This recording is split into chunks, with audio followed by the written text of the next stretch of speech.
मीमांसा online academy में आप सभी का स्वागत है। आज के इस पॉडकास्ट में हम बात करेंगे रणथंभौर का चौहान राजवंश, रणथंभौर के चौहानों का इतिहास। चलिए शुरुआत करते हैं। 13वीं सदी में पृथ्वीराज चौहान के पुत्र गोविंद देव ने रणथंभौर में चौहान वंश की स्थापना की। तो गोविंद देव के पिता का नाम था पृथ्वीराज चौहान तृतीय।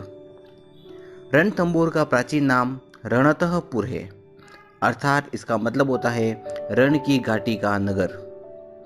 रण और थंब दो पहाड़ियों के मध्य निर्मित होने के कारण भी इसे रणथंभौर कहा गया है। रणथंभौर के चौहान वंश का संस्थापक गोविंदराज कहा जाता है।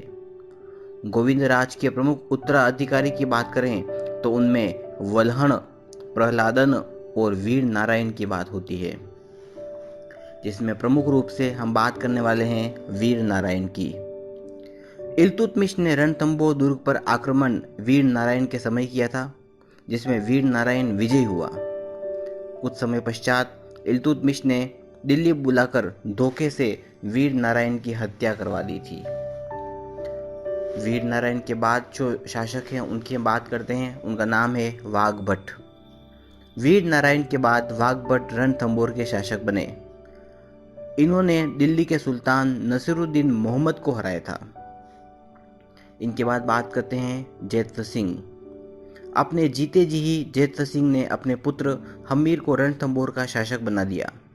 हमीर जैत सिंह का तीसरा पुत्र था।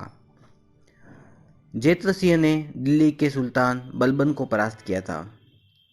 इन्होंने 32 वर्षों तक शासन किया, जिस कारण जैत सिंह के पुत्र हमीर ने इनकी स्मृति में रणथंभौर दुर्ग में 32 खंभों की छतरी बनवाई। इसके बाद बात करते हैं हमीर देव चौहान। जी हाँ, 1282 से 1301 तक शासक। हमीर देव चौहान का उपनाम था हमीर हट्ट या हट्टी राजा। हमीर देव चौहान के काल की प्रमुख जानकारी हमें हमीर हट्ट, जिसकी रचना की थी चंद्रशेखर ने, हमीर रासो, जिसकी रचना की थी जोधराज द्वारा, और शारंगधर द्वारा। मतलब हमीर रासो नाम से किताब तो दो हैं, नाम एक है पर किताब दो हैं, कवि दो हैं। एक का नाम है जोधराज, एक का नाम है शारंगधर। हमीर महाकाव्य और सूरजन चरित्र, इन दो पुस्तकों की रचना की थी नयनचंद सूरी ने। और हमीर मद मर्दन यह जयसिंह सूरी द्वारा रचित ग्रंथ है।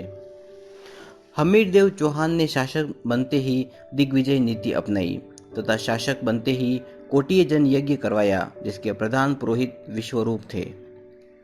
जलालुद्दीन खिलजी ने सन 1290 में रणथंभौर पर आक्रमण किया तथा दूसरी बार 1292 में किया।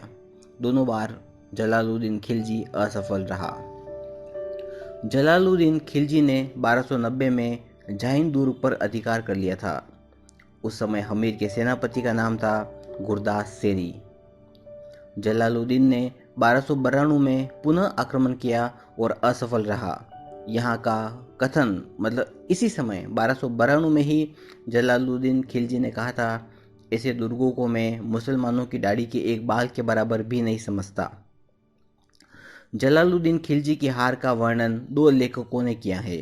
पहले का नाम है अमीर खुसरो और दूसरे का नाम है जियाउद्दीन बर्दी। अलाउद्दीन खिलजी का रणथंभौर दुर्ग पर आक्रमण। चलिए बात करते हैं अलाउद्दीन खिलजी और हमीर देव चौहान के बारे में। अलाउद्दीन खिलजी का रणथंभौर दुर्ग पर आक्रमण करने के कारण दो माने जाते हैं। पहला है खिलजी की साम्राज्यवादी नीति, यानी वह अपने साम्राज्य को बढ़ाना चाहता था, और दूसरी है मोहम्मद शाह को हमीर द्वारा शरण देना। खिलजी ने आक्रमण करने के लिए 1299 में उलू खां, अलप खां तथा नुसरत खां को भेजा। ऐसा हमीर महाकाव्य में हमें उल्लेख मिलता है। नुसरत खां इस आक्रमण में मारा गया।